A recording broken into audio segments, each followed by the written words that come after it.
tapi roh kita kepada hal-hal yang supranatural. Sehingga saudaraku, sebenarnya kita manusia ini memiliki kekuatan dan daya yang luar biasa. Tapi kadang-kadang kebanyakan tidur, akhirnya kita tidak mempergunakan potensi yang ada. Hanya mikir uang melulu, jadi kita tidak mempergunakan potensi yang ada. Betul saudaraku bisa memahami ini? Ketika saya mengungkapkan ini, ketika saya mendapatkan pelajaran ini pun, saya terkagum-kagum dengan kebesaran Tuhan yang luar biasa. Sehingga saudara, kalau engkau tidak menghargai dirimu, maka saya mengatakan engkau terlalu sangat licik. Kenapa? Karena engkau tidak mempergunakan potensi yang ada pada diri.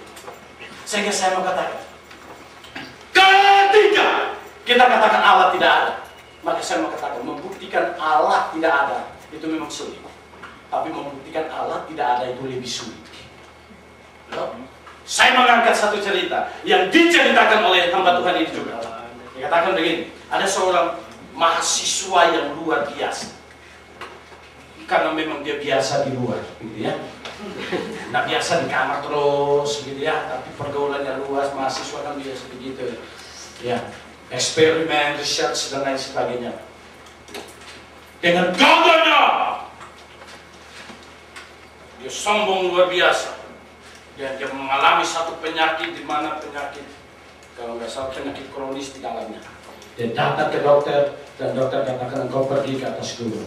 Di situ kamu akan sembuh, menghirup udara banyak, bersih dan lain sebagainya, gitu ya. Karena memang Indonesia sudah polusi, gitu ya, dengan berbagai kecemaran yang ada, tercemar semuanya dan lain sebagainya. Akhirnya banyak penyakit yang muncul bukan hanya karena apa, tapi karena memang salah satunya juga adalah polusi, gitu ya, polusi. Apalagi dengan Lapindo, sekarang dijuluki Lapindo itu polusi. Lumpur Sidoarjo.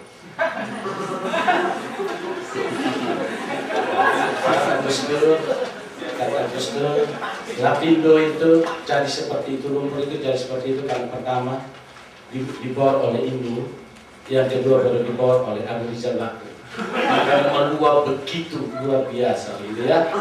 Maka Lucy itu seperti itu, masalahnya tidak akan selesai. Lumpur Sidoarjo. Yesus bilang Lucy, tanya apa itu Lucy apa? Itu bukan sekali dah. Nah, kemudian ke atas gunung. Kemudian dia pikir, untuk apa di atas gunung? Sepanjang jalan orang ini sangat-sangat ateis. Dia menemukan satu batu. Dan di batu inilah dia tulis, tidak ada Allah. Dan tulis namanya juga. Baik. Naik ke atas, tetap dalam pikiran tidak ada. Tapi ketika dia beranjak sampai pada tebing itu dan dia lihat ada air terjun. Ada yang pernah lihat air terjun? Yang belum pernah lihat air terjun? Air terjun itu air yang memang pakai permadani kita terjun ke air terjun.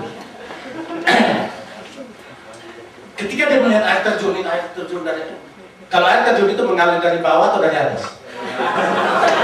Kalau dari bawah itu ada apa?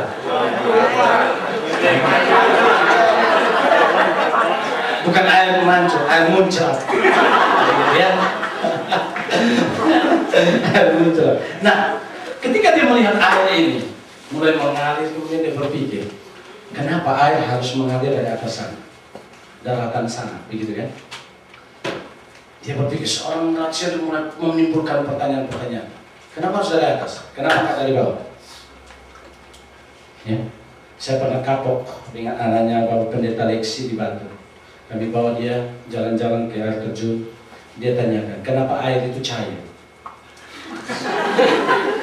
Saya bingung menjelaskannya. Menjelaskan pakai apa? Saya pakai istilah saat kimianya, saat ininya, tidak mungkin. Saya juga bingung. Ya nanti pulang kali papanya. Ya, kenapa dari atas? Kemudian dia berpikir begini. Menurut ilmiahnya begini. Air mengalir dari daratan. Yang belajar itu di ilmu apa? IPA.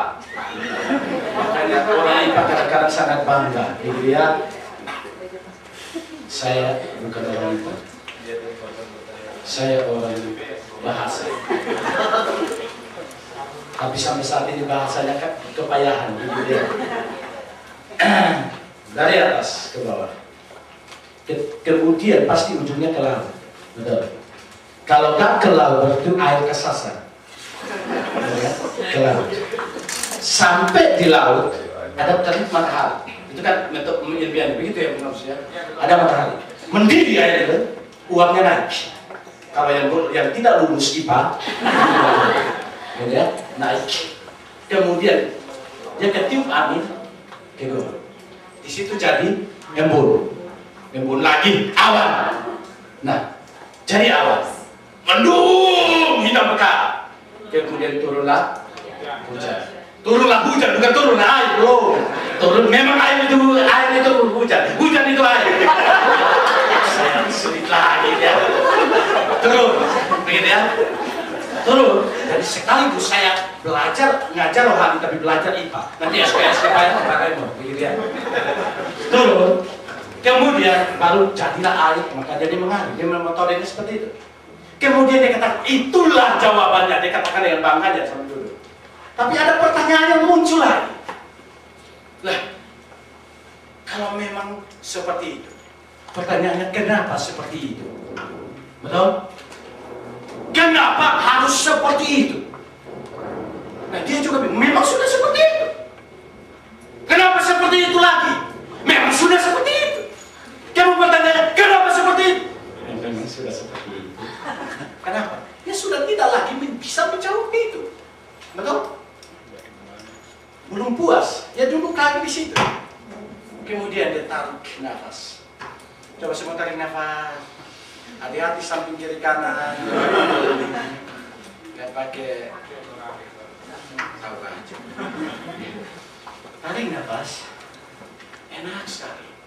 Dia tarik nafas banyak. Kenapa? Ternyata penyakit itu disembuhkan hanya lewat udara segar. Ditarik banyak-banyak, tarik banyak-banyak. Kemudian dia rasa lega begitu ya. Rasa kok sudah sembuh, rasanya begitu. Kemudian dia timbul pertanyaan. Kenapa saya menghirup nafas? Dia tidak bisa menjawab, dia bilang, tapi karena saya membutuhkan. Kenapa saya menghirup udara? Kemudian dia katakan, karena saya membutuhkan Bapak O2. Oksigen apa? O2 sambil CO2. Kemudian saya menghirup. Saya butuh. Kalau tidak ada itu mati. Betul jadi ya? Mati. Mati. Nah. Ketika dia menarik itu, kemudian dia keluarkan. Keluarkan apa? H2O.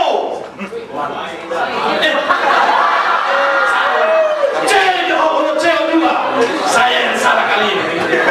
CO2. Keluar. Sudah salah besar kejabat. Nah, CO2. Memang manusia di sini lah keterbatasannya itu. Keluar CO2. Saya kira ada instruksi belakang. Kemudian itu fungsinya untuk apa? Ketika kita keluarkan tumbuh-tumbuhan membutuhkan ini, betul? Mereka mendapatkan itu. O2 itu keluar dari tumbuh-tumbuhan dalam proses apa? Fotosintesis.